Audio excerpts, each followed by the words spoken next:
প্রত্যেকের জীবনেই সমস্যা আসা যাওয়া করে, আর প্রত্যেক মানুষ সমস্যা আসার পর তার সমাধান খুঁজতে উঠে পড়ে লাগেন।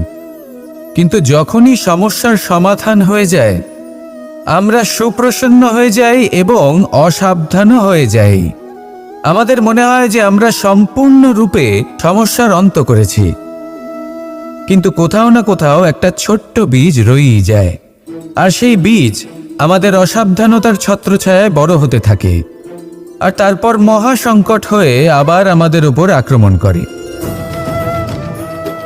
এই সংকট যে কোনো রূপে আসতে পারে, কোনো শত্রুর রূপেও আসতে পারে, বা কোনো মহামারীর রূপেও আসতে পারে। সেই জন্য সবসময় সাবধান থাকাই উচিত, কারণ অসাবধান হলে কি হয়, আমাদের সুরক্ষা চক্রে একটা ছেদ উৎপন্ন হয়, আর আমাদের শেষ করতে পারে এমন এক বাণ সেই ছেদ বিন্দু হয়ে আমাদের হৃদয়